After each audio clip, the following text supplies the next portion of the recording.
Exeter Quayside. It's quite beautiful, isn't it? And this all began on a little hillside quite near here about 2,000 years ago.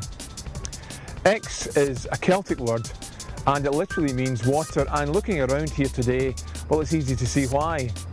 I'm standing at the moment on a suspension bridge above the River Ex, and this river below me has been the artery through which prosperity has flowed into the city for centuries. On the wool shed just behind me on the quayside there, fine Devon wool, Exeter's main industry for centuries, was exported from here right across the world. Well, the wool's come and gone, and the city has outgrown its Roman walls. Today Exeter is aspirational, it's a vibrant, prosperous city. It's a great place to live and work, and it still attracts people from the UK and way beyond to come and live here. Exeter is a great place to come and live and work for most people. And I say most people because for all of its facilities, amenities and benefits, like any major UK city, Exeter also has its fair share of social deprivation. Homelessness is an ever-present problem, especially amongst vulnerable young people. Many people who are homeless, especially young women, don't live in the streets straight away. Instead, they live in a series of friends and relatives' floors until they've outstayed their welcome.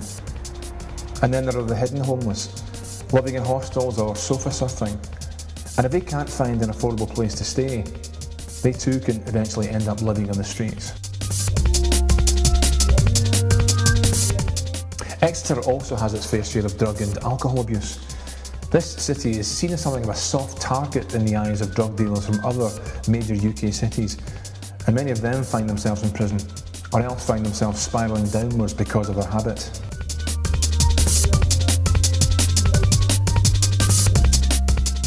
I'm standing at the moment outside Exeter Prison.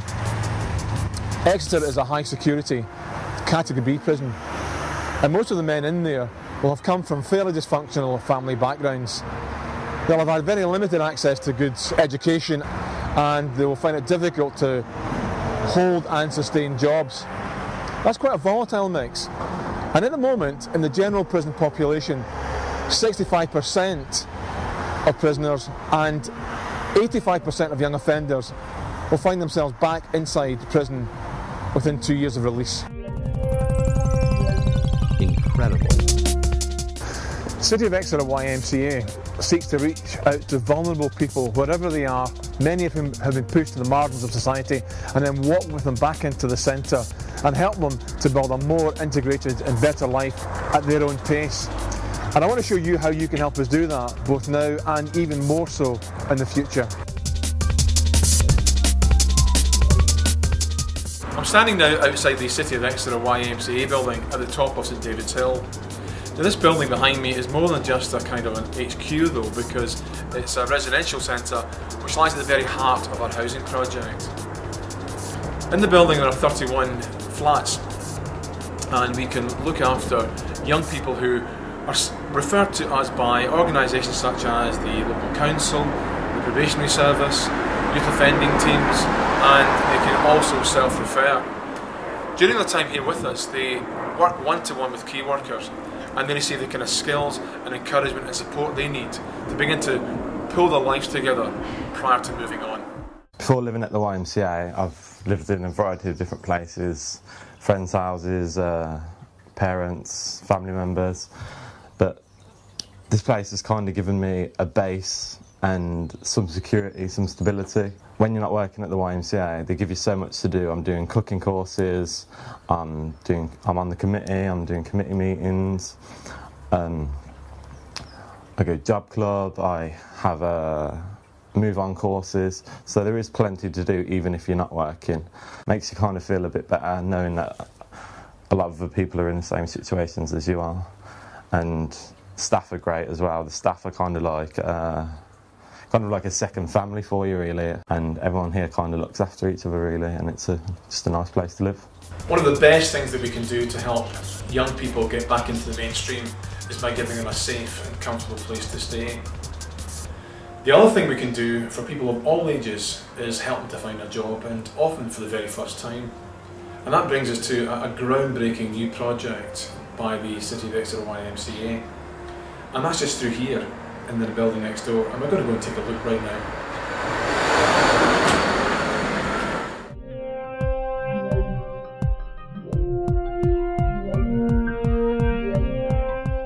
I've been working with the Job Club ever since it started. It's helped me to make up a CV, to help me fill in application forms and have the confidence to do it on my own, and to look for jobs on my own. So hopefully I should have a job pretty soon thanks to the Job Club.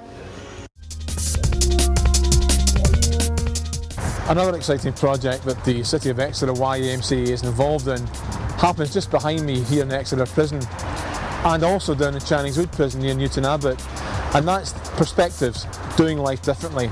That's a 6-session, 3-week programme that allows prisoners an opportunity to develop some good, positive life skills that will give them a fighting chance so that they don't become one of those people who ends up back in cells 2 years down the line.